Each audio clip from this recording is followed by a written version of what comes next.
So Jackie, thank you so much for coming tonight. We're here organizing an event to talk about what it means to be a foreign founder trying to win and make it in Silicon Valley. So I think that because of the work that you guys do at SVB, as well as the work that you specifically, do with Latin America. I have a bunch of people from Latin America here tonight. I'd love to just learn more about what are some of the common challenges that you see some of these people facing, and how do you guys typically provide value and address those? Yeah, no, great question. So I'm part of the Global Gateway team at Silicon Valley Bank, which essentially is kind of the international hub for all of our founders in technology and VCs around the world. So our group is essentially to be a bridge to Silicon Valley. We operate in all countries where we do not have an office. So we actually do have international offices in the UK, China, and Israel.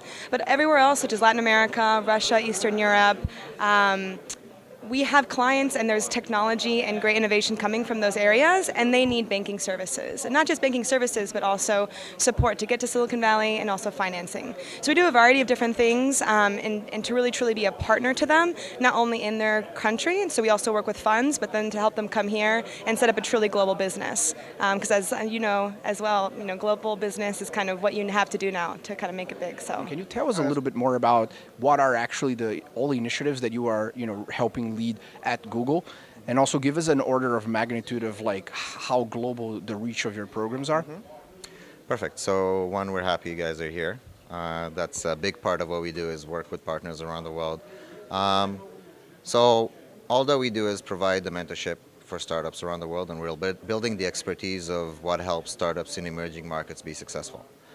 We are operating in 26 countries around the world to date. Last year alone, we've provided over 100,000 of mentorship hours. And all of these hours are analyzed, measured by us in order to create the knowledge base of what makes startups successful and then share it back.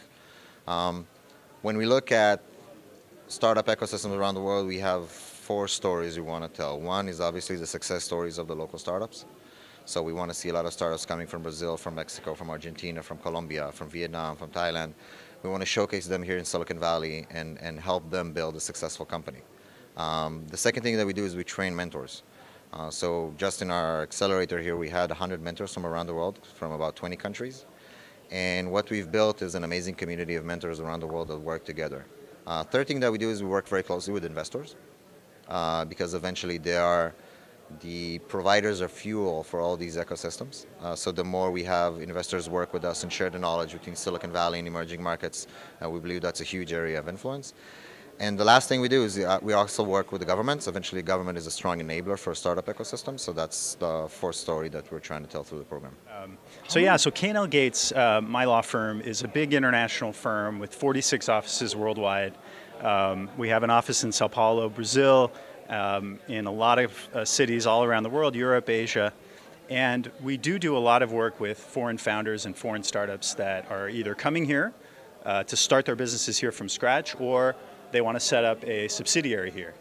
And then we also work with the kinds of companies that you mentioned that are operating in Latin America, but have a lot of connections to Silicon Valley and maybe are getting funding from Silicon Valley-based venture capital funds or other US funds. If I am an international founder working out of a local market, and a local market could be Brazil, could be Colombia, could be Indonesia, could be France, how is it that I am actually come here and raise money from Silicon Valley VCs? What is it that you've seen from a pattern recognition standpoint, some of your clients being always able to execute, and you're like, yeah, I see that, I'd love to represent that guy because I know that I can either help him win, or he's already on that path and I'm just going to be a part of it?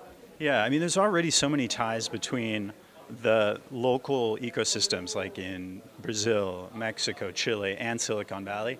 A lot of the folks that I've worked with already have a lot of those connections of either they studied here for school, say at Stanford or Berkeley, or they came here for a program, they got involved in one of the incubators here, or they have other connections to Silicon Valley through people they know in their local countries. And a lot of times that's through sort of their own friends and family in their local countries. So I'd love to kind of understand, when was the time that you've realized that Pipefy, your company, was a global company, and then you had to actually get out of Brazil in your case?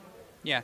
In our case, like desperately needed something better to manage our internal processes and workflows, and I tried to find what would be the best tool to track everything and gain efficiency in the business, and I couldn't find.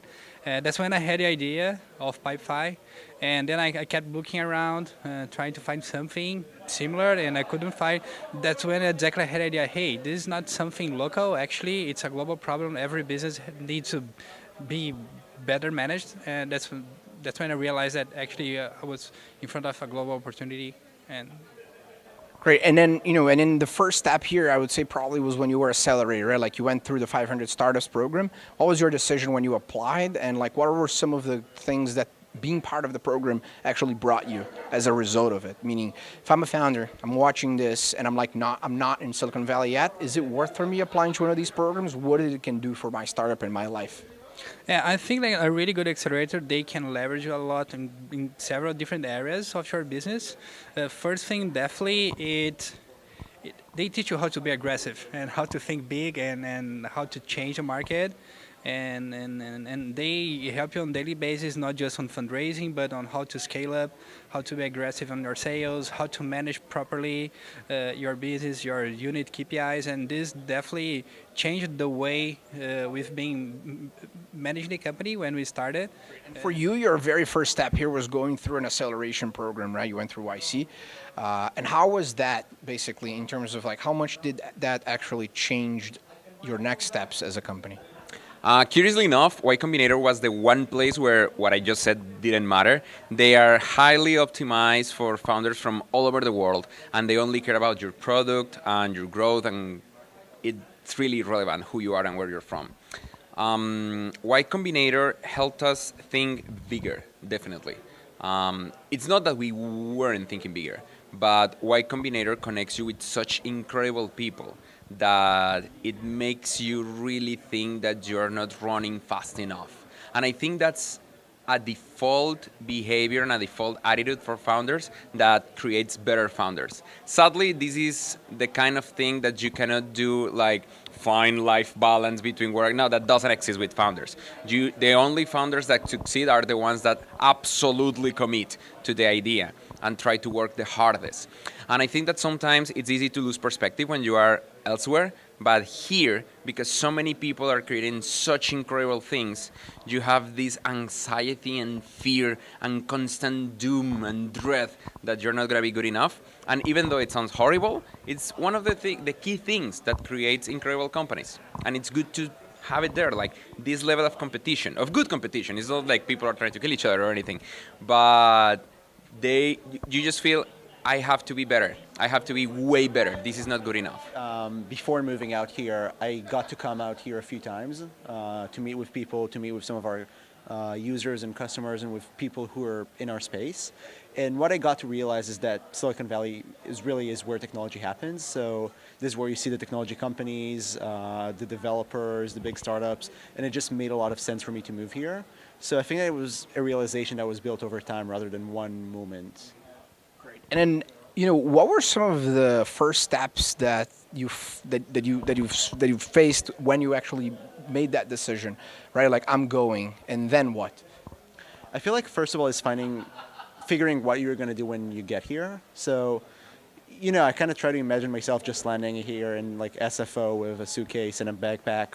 And like, what happens then? Like, how do you get to know people? How do you build your network? How do you kind of replicate the same kind of network and environment I had in Israel, where I come from, out here? And I think that you probably have one of the most interesting stories because you're like one of the youngest founders that have been ever funded and raised around, led by Andreessen Horowitz. So how were you able to achieve that? Aside from having an excellent, great business that is tackling a huge market, which, I think everyone knows that that's a requirement to raise venture financing. But ultimately, it still takes a lot of work to actually raise a financing round, right?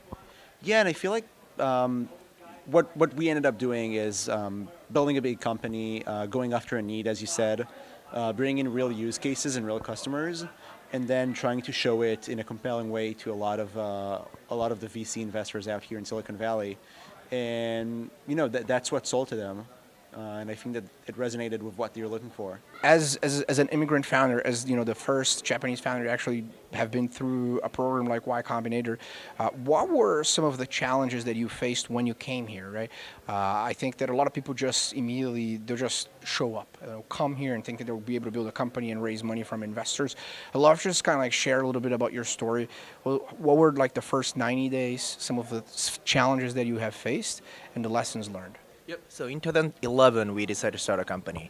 We were having a choice whether to start in Japan, where we're from, and also like come to San Francisco and start a company here.